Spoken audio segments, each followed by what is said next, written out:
la Biennale on Air. Welcome to La Biennale on Air, the official monthly podcast of La Biennale di Venezia.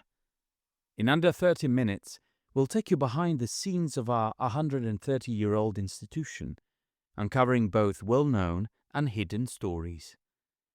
You'll hear from remarkable guests across all our disciplines: art, architecture, cinema, dance, music, theatre, and the historical archive. To understand the present, we need to revisit the past. So we'll bring you exclusive gems from the collections of our historical archive. But we're also looking ahead, spotlighting fresh perspectives and new voices. And yes, there will be surprises along the way.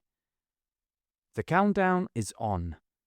The 61st International Art Exhibition is almost here. And this episode is your survival kit, or rather, your mood setter. In minor keys isn't something you simply walk into, it's something you tune into. Today, we'll move through references, vibes, and sensibilities shaping the Biennale Arte 2026, a way to begin preparing for your visit before stepping inside. This is La Biennale on Air.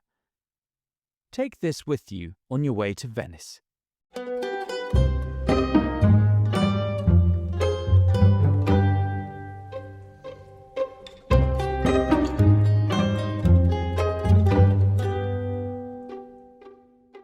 From Saturday 9th of May to Sunday 22nd of November, the 61st International Art Exhibition unfolds across Venice as a vast, breathing score of worlds and perspectives. In minor keys, curated by Koyo Kouoh, arrives under a poignant shadow. Her passing last year left an absence that still lingers within the project, and yet her imprint remains everywhere.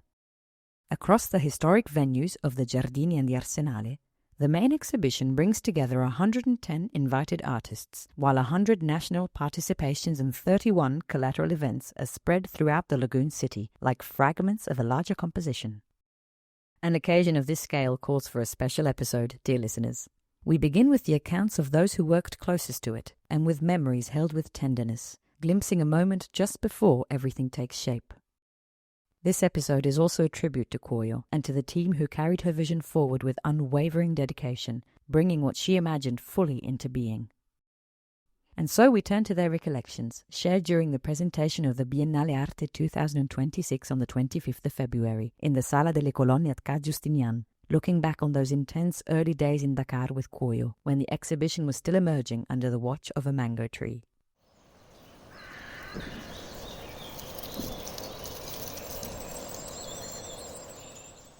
We gathered in April for an intense week of work, from morning to evening, without respite. Recalling that week is like remembering a rehearsal for a musical performance. She was our conductor, and while each of us arrived with a finely tuned instrument, it took those few days for us to tune to one another. She composed as we improvised. The intensity of our collective focus was taxing, but it was also so exhilarating that we felt the license to dream, to fantasize, to soar. We worked in the courtyard of Raw Material Company, under the sheltering shade of the straw roof. A prolific mango tree, its branches cumbered from the weight of ripening fruit, watched. The first morning, as Koyo stepped into the courtyard, beaming with her inimitable smile, she picked up the mangoes that had fallen, washed them, and bit into one gleefully. The second morning, emboldened by her delight, we imitated her. It seemed ungracious to refuse the tree's offering. After that, our discussions were often interrupted by the thudding sound of mangoes falling in the courtyard. Or perhaps we became attentive to the fruits falling and to the tree. We noted that fruit fell when the name of an artist was spoken. This happened often enough that when a name was spoken and no fruit fell, we paused in expectation. This anecdote will stay with us until we each leave to meet Koyo. Like all anecdotes, it points to the ineffable, that which escapes logic, language, systems, category, the dimension beyond reason in which we forge meaning from our lived experience. Opening oneself to the ineffable is tuning one's senses to the minor keys. That week in Dakar was the edifying week that defined the 61st International Art Exhibition. We mapped practices and projects. We identified resonances, affinities, synchronicities, and conversations. We extracted motifs to structure the exhibition and pillars on which to draw it. Notions like enchantment, seeding, commoning, generative practices that invite collectivities emerged organically. On the last day of our convention, after reckoning that we had accomplished the most daunting milestones, Koyo assigned missions to each of us. The exhibition had found its manifest forms. It was no longer intention nor abstraction. We could hear the music she so gracefully composed with us, under the generous guardianship of the mango tree.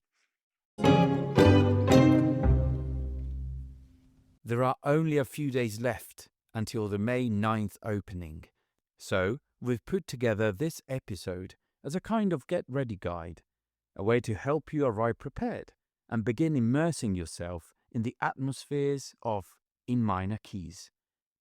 In this segment, we move through some of the references that have shaped the Biennale Arte 2026, the sounds, the texts, the images that animate it. You might begin with music that lives in the minor keys, the blues, slow jazz, call and response, morna, ambient soundscapes. Not grand, triumphant compositions, but quieter tones, hums, laments, whispers, low frequencies carrying memory, emotion, and repair. These are persistent forms, enduring even in difficult times, asking us to listen with more than just our ears. From there, listening opens onto literature.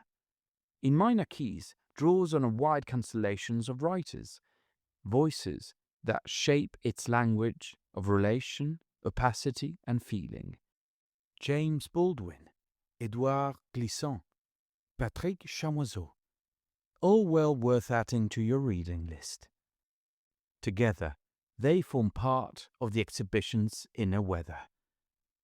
Within this horizon, two works become especially resonant. Let's hear more.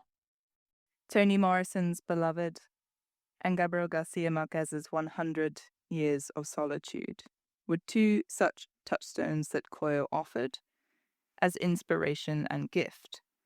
Texts that connect in their evocation of thresholds between life worlds and temporalities. In Beloved, Seth's decision to remain at 124 Bluestone Road, a house haunted by her child who died at Seth's hands to spare her from a life of enslavement, sees the protagonist dare to give form to a history when remembering seemed unwise. Or consider the image in 100 Years of a trickle of blood that crosses domestic thresholds, turns corners, and moves across the parlor to arrive at the feet of the character Ursula, carrying details of the adjacent yet distinct worlds of her neighbors.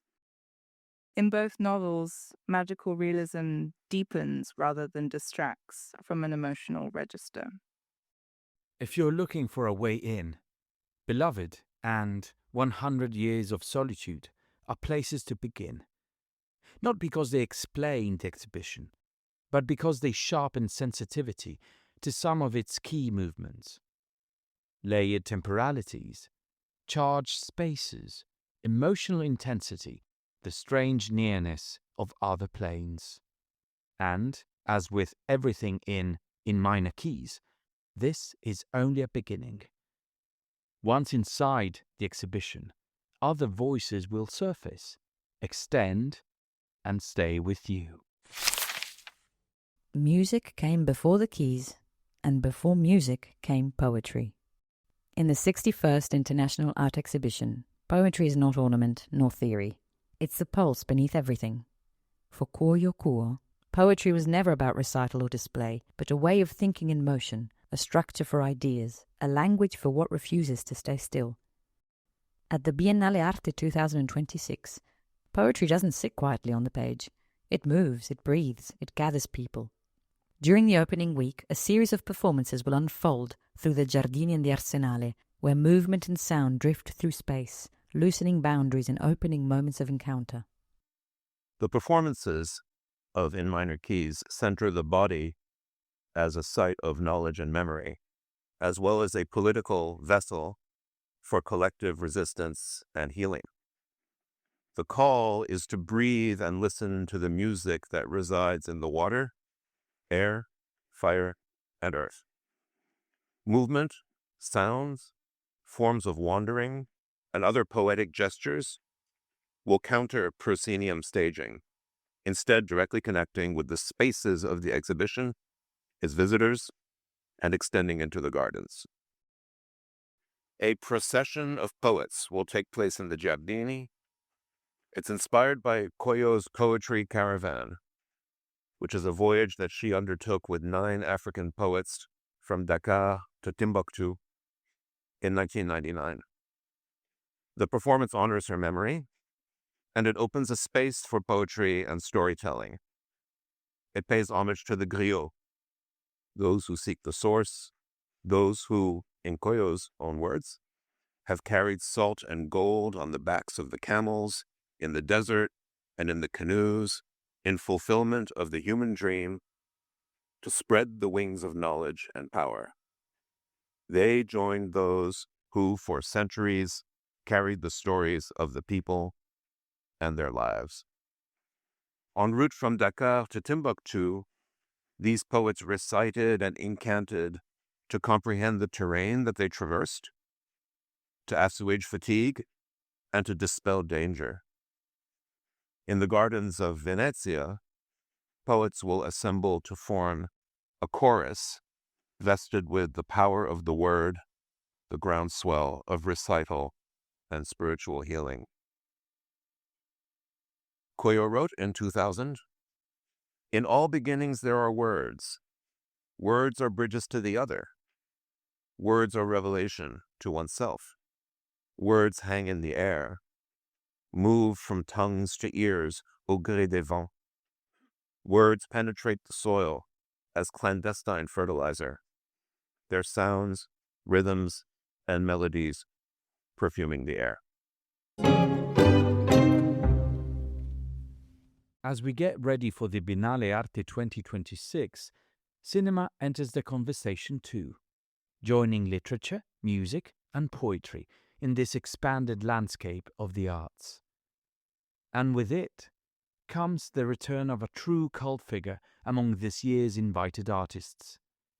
Tsai Ming-liang, one of the most distinctive voices in Taiwanese cinema since the early 1990s. Tsai and La Biennale go way back. In fact, he's practically part of its DNA by now. It's been over 30 years since he won the Golden Lion in 1994 for his masterpiece, Vive l'amour. Since then, he's returned to the Venice International Film Festival 11 more times, never playing it safe, always bending form, from features and documentaries to shorts and even VR experiments, each time pushing cinema in new and unexpected directions. In the latest issue of La Biennale di Venezia magazine, Alfabeti Alphabets, he sits down with Elena Pollacchi, professor at Ca' Foscari University of Venice and programmer for the Venice International Film Festival. Their connection goes back to the late 1990s, and what emerges from their conversation is a rare window into his world, shaped by stillness, slowness, and a very particular kind of cinematic mischief. Tsai Ming-liang is not only a great filmmaker, one of the greatest film directors of our times, but also a great communicator. He loves talking to people. He loves talking to people who love cinema and also who love his cinema. And it has always been like that. His attitude has never changed in relation to communication and discussing film with people who love cinema. I actually first met him after my couple of years of studying in China back at the end of the 90s when he was invited to Italy to present Dong, the Hall, his film of 1998, a musical science fiction, a beautiful work that is quite unique even in his cinema. And since then, we've met for film festivals.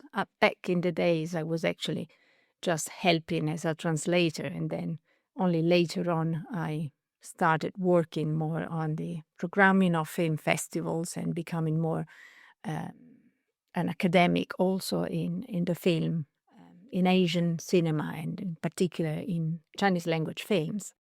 But yes, we've met regularly, and we've always spent a lot of time discussing cinema and how film has have really kind of filled his life and the life of the people around him.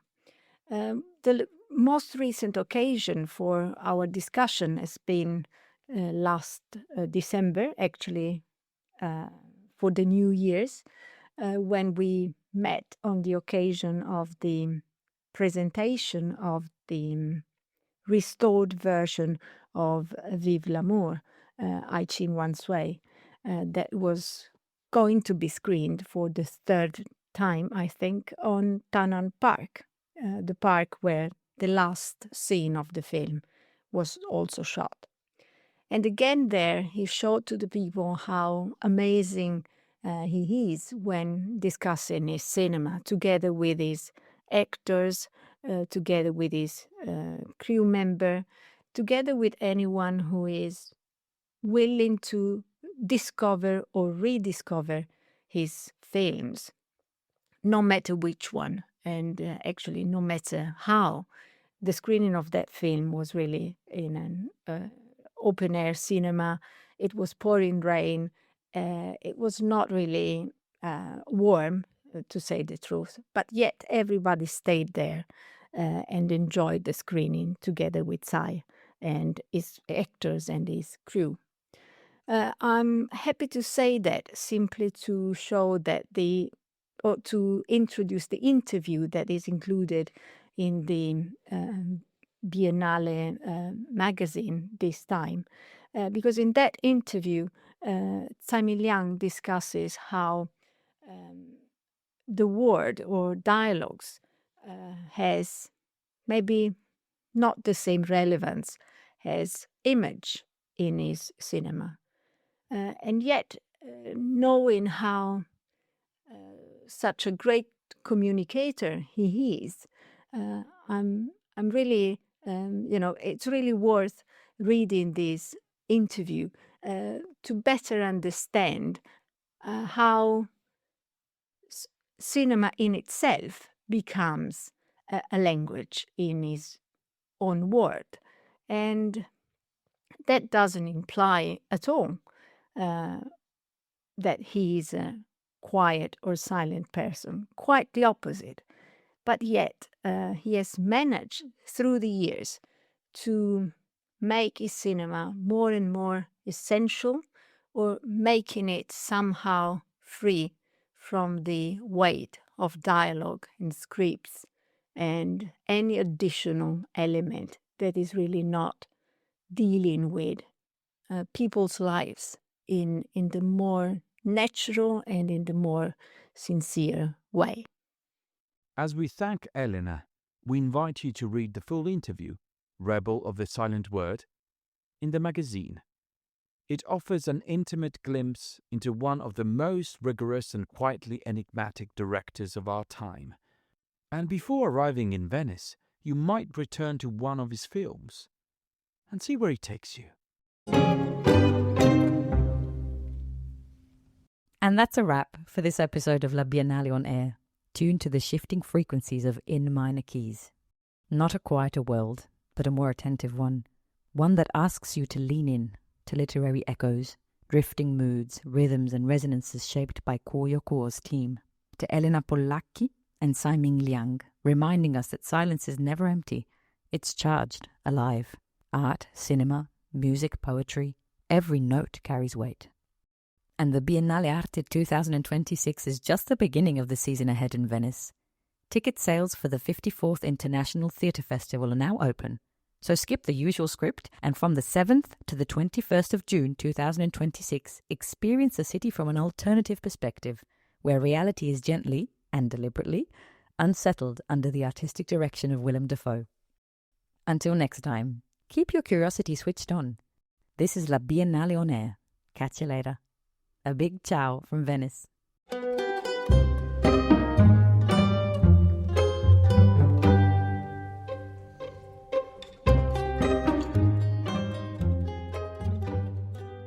La Biennale on Air is a podcast produced by La Biennale di Venezia. The voices you are hearing are those of Giulia Heathfield di Renzi And Stefano Patti. Mixing and audio editing are by C3, Tecnologie e Organizzazioni SRL. The podcast is curated by the editorial activities and web office and the press office of La Biennale di Venezia. Cesare Bisantis, Valentina Campana, Claudia Gioia, Ornella Mogno and Marta Zannoner.